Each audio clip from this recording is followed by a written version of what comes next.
ज्ञानतिमिरन्धस्य ज्ञानाञ्जनशलाकया चक्षुरुन्मिलितं येन तस्मै श्रीगुरुवे नमः।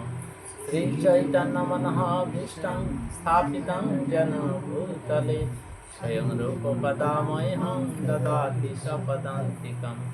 वन्देऽहं श्रीगुरो श्रीयुतपदकमलं श्रीगुरुन् वैष्णवांश्च श्रीरूपं साग्रजातं सहगण रघुनाथं नितं तं सजीवं साद्वैतं सावधूतं परिजनसहितं कृष्णचैतन्य श्रीराधाकृष्णपादं सहगण ललिता श्रीविशाखान्वितांश्च। हे कृष्ण करुणा सिंधु दीनबन्धु जगत्पते गोपेश गोपिका कान्त राधा कान्त नमोस्तुते। तप्तो काञ्चन गौराङ्गी राधे वृन्दावनेश्वरी शोभानुसुते देवी प्रणमामि हरिप्रिये।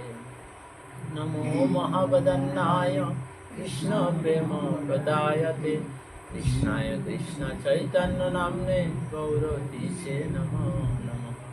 नित्यानंद नमस्तुभ्यं प्रेमानंद प्रदायिने कलकल्मषनाशाय जाह्नवपतये नमः। नीलाचल निवासाय नित्याय परम आत्मने बलभद्रा सुभद्राभ्यां जगन्नाथाय ते नमः। वृंदावै तुलसी देवै प्रिया वै केशवश्च विष्णुभक्तिपदे देवी शुद्धभक्ते नमो नमः। नमोऽयं विष्णुपादाय कृष्णप्रेष्ठाय भूतले श्रीमते जयपताका स्वामिनिते नामिने। नमो आचार्यपादाय निताय कृपाप्रदायिने गौरपथधामदाय नगरग्रामतारिणे। नमोऽयं विष्णुपादाय कृष्णप्रेष्ठाय भूतले श्रीमते भक्तिवेदान्त स्वामिनिते नामिने। नमस्ते सरस्वती देवे गौरवाणी प्रचारिणे निर्विशेष शून्यवादी पाश्चात्यदेशोद्धारिणे। वंशाकल्पतरुभ्यश्च कृपा सिन्धुभ्येव च पतितानं पावनेभ्यो वैष्णवेभ्यो नमो नमः।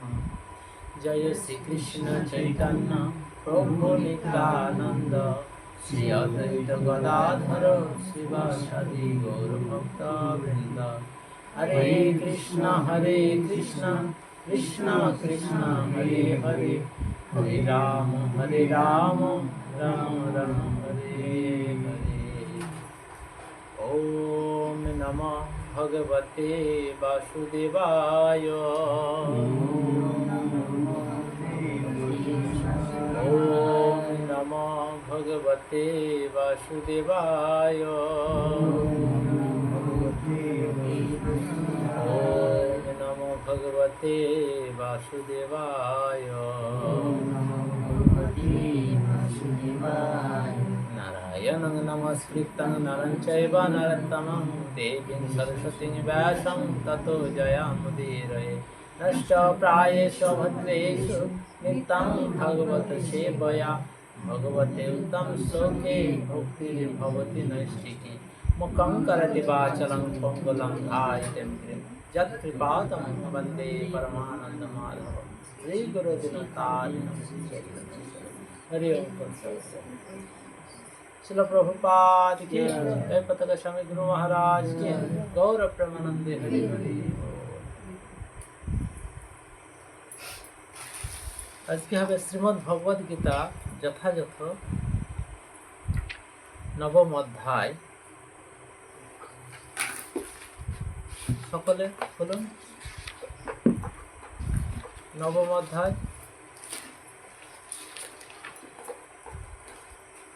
22 নম্বর শ্লোক।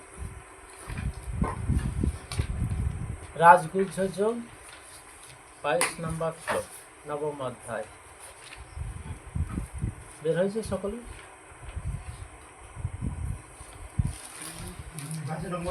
হ্যাঁ 22 নম্বর।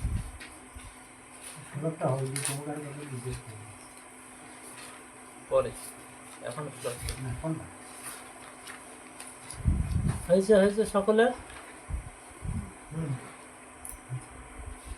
অনন্যাশ্চিন্তয়ন্ত মাম যে জনা পর্যুপাসতে তেষাং নিত্যাভিযুক্তানাং যোগক্ষেমং বহামহং। অনন্যাশ্চিন্তয়ন্ত মাম যে জনা পর্যুপাসতে তেষাং নিত্যাভিযুক্তানাং যোগক্ষেমং বহামহং। শব্দার্থ অনন্যা, অনন্য, সকলে বলুন অনন্য। চিন্তয়ন্তঃ, চিন্তা করতে করতে, মাম, আমাকে, যে যে জনাহ, ব্যক্তিগণ, পর্যুপাসতে, যথাযথভাবে আরাধনা করেন, তেষাম, তাদের, নিত্য সর্বদা, অভিযুক্তানাম, ভগবত ভক্তিতে যুক্ত, যোগক্ষেমম, অপ্রাপ্ত বস্তুর প্রাপ্তি এবং প্রাপ্ত বস্তুর সংরক্ষণ, বহামি, বহন করি, অহম, আমি। অনুবাদ হলো অনন্য চিত্তে আমার চিন্তায় মগ্ন হয়ে পরিপূর্ণ ভক্তি সহকারে যারা সর্বদাই আমার উপাসনা করেন তাদের সমস্ত অপ্রাপ্ত বস্তু আমি বহন করি এবং তাদের প্রাপ্ত বস্তুর সংরক্ষণ করি। ব্যাস, এখন আর কাউকে বলতে হবে। এইখানে ভগবান বলছেন অনন্য চিত্তে আমার চিন্তায় মগ্ন হয়ে পরিপূর্ণ ভক্তি সহকারে যারা সর্বদাই আমার উপাসনা করেন তাদের সমস্ত অপ্রাপ্ত বস্তু আমি বহন করি এবং তাদের প্রাপ্ত বস্তু সংরক্ষণ করি। এখানে ভগবান তার ভক্তদেরকে আশ্বস্ত করেছেন, বলছি কেউ যদি আমার অনন্য চিন্তায় মগ্ন থাকেন তাহলে তার যেটা পাওয়ার কথা নয় সেটাও তাকে আমি পাইয়ে দিই, আর যেটা তার অলরেডি আছে সেটাকে আমি সংরক্ষণ, তাকে রক্ষা আমি করি। এই যে ভগবান, তাই ভগবানের প্রতি পূর্ণ বিশ্বাস এটা থাকা দরকার। তাই এখানে প্রভুপাদ তাৎপর্য ব্যাখ্যা করেছেন, বলছি যিনি কৃষ্ণ ভাবনা ছাড়া এক মুহূর্তও থাকতে পারেন না। কত সুন্দর কথা, এখানটা বুঝতে হবে। যিনি ভক্ত তিনি কিন্তু কৃষ্ণ সেবা ব্যতীত এক মুহূর্ত থাকতে পারবেন না, এক মুহূর্তও থাকতে পারবেন না। তিনি সব সময় কৃষ্ণের কথা চিন্তা করবেন, কৃষ্ণ সেবা নিয়ে ব্যস্ত থাকবেন। তিনি কি করেন? তিনি শ্রবণ, কীর্তন, স্মরণ, বন্দন, অর্চন, পাদ সেবন, দাস্য, সখ্য ও আত্মনিবেদনের দ্বারা নবদা ভক্তি পরায়ণ হয়ে 24 ঘন্টা শ্রীকৃষ্ণের স্মরণ ছাড়া অন্য কিছু করেন না। এই যে ভক্তের লক্ষণ। হরে কৃষ্ণ, কথা হবে না? তাহলে কি হলো? এই যে যিনি ভগবানের ভক্ত তিনি এই যে নববিধা ভক্তির মধ্যে প্রধান অঙ্গ কোনটা? শ্রবণটা। তাই এটাকে প্রথমে বলা হয়েছে। তাই শ্রবণ কীর্তন, তিনি শুনবেন, তারপরে সেটা কীর্তন করবেন, ভগবানকে স্মরণ করবেন, ভগবানের বন্দনা করবেন, ভগবানের অর্চন করবেন, ভগবানের পাদ সেবন, তার চরণ সেবা করবেন, তার দাস্য হয়ে থাকবেন, তার নির্দেশ ফলও রাখবেন, তার সখ্য হয়ে থাকবেন, তার সঙ্গে ভালোবাসার বিনিময় হবেন ও আত্মনিবেদন করবে, পূর্ণরূপে শরণাগত। পূর্ণরূপে আত্মনিবেদন বলতে পূর্ণরূপে তার শরণাগত, এটাকে বলা হয় নববিধা ভক্তি। তাই তিনি এইভাবে দিনে 24 ঘন্টায় শ্রীকৃষ্ণের স্মরণ ছাড়া অন্য কিছু করেন না। ভক্তির এই সমস্ত ক্রিয়া বলতে এখানে কর্ম, যে ভক্তির এই যে কর্ম পরম মঙ্গলময়। কেউ যদি এই ভক্তির এরকম কর্ম করতে থাকে তার মঙ্গল হবেই এবং পারমার্থিক শক্তি সম্পন্ন। আমরা যে ভজন কীর্তনটা করলাম সেখানে কি বলা হলো? যে কি জানি কি বলে তোমারও ধামেতে হইনু শরণাগত। তাহলে ওখান থেকে কি আমরা জানতে পারলাম? যে তার একটা শক্তি, তার একটা বল কাজ করে বলে তার ভক্ত হওয়া যায়, তাছাড়া কিন্তু তার ভক্ত হওয়া যাবে না। তাই বলছে সেটা হচ্ছে পরম শক্তি সম্পন্ন, যার ফলে ভক্ত আত্ম উপলব্ধিতে পূর্ণতা লাভ করতে পারে। আত্ম উপলব্ধিতে বলতে গেলে নিজের প্রতি বিশ্বাস, ভগবানের প্রতি আগে যদি নিজেকে না জানতে পারি তাহলে ভগবানকে জানতে পারবো না। আগে নিজেকে জানতে হবে। যে আত্ম উপলব্ধি অর্থাৎ ব্রহ্মা জিজ্ঞাসা, প্রথম জিজ্ঞাসা কি আমি কে জানা, এভাবে জানতে হবে। তাহলে কি হবে, উপলব্ধিতে পূর্ণতা লাভ করতে পারেন। তখন তার একমাত্র অভিলাষ হয় ভগবানের সঙ্গ লাভ করা।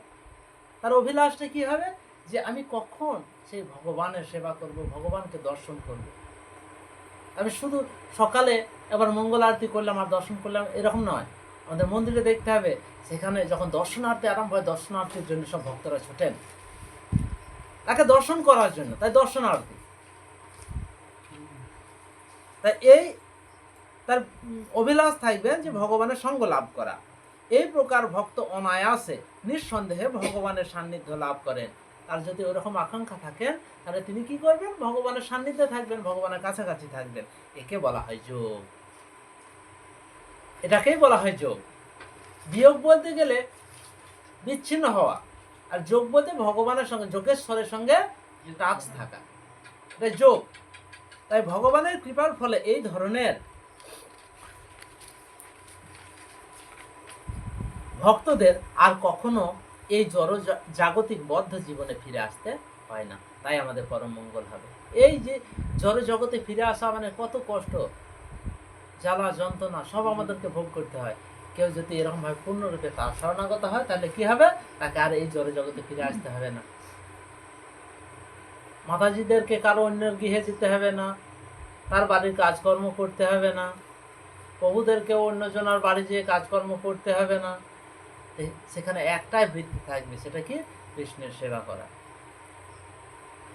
তাই বলে হয় যে এখানে ক্ষেম কথাটির অর্থ হচ্ছে ভগবানের কৃপাময় সংরক্ষণ। ক্ষেম, ভগবান তার কৃপা দৃষ্টির দ্বারা তাকে সংরক্ষণ করে। আমাদের কি যোগ্যতা আছে যে আমাদেরকে রক্ষা করার জন্য স্বয়ং ভগবান আসবেন? তা কিন্তু ওরকম ভাবে আসবেন না। তার কৃপা দৃষ্টির মাধ্যমে তিনি আমাদেরকে রক্ষা করবেন। তাহলে আমরা এখান থেকে জানতে পারছি কি, যে আমরা ভগবানকে কোনো কিছু যখন অফার করব, নিবেদন করব, তখন তিনি তার দৃষ্টিপাতের মাধ্যমে কৃপা করবেন আমাদেরকে।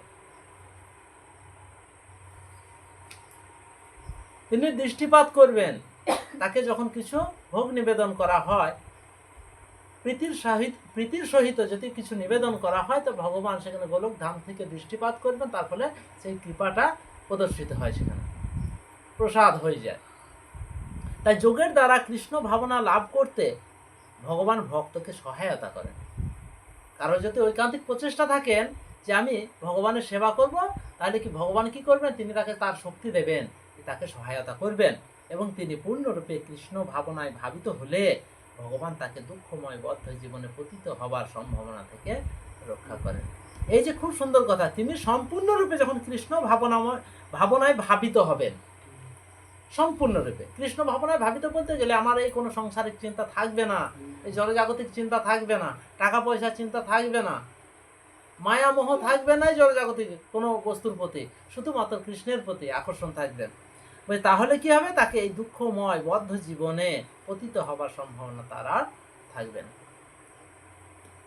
এখানে কারো মনে কোনো সংশয় আছে বা প্রশ্ন আছে? যদি থাকে তো বলতে পারেন, যদি পারি আমার ক্ষমতায় কুলায় তাহলে বলতে পারবো। হরে কৃষ্ণ।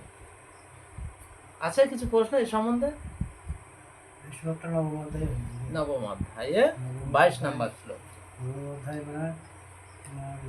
প্রশ্ন আছে কি সেটা?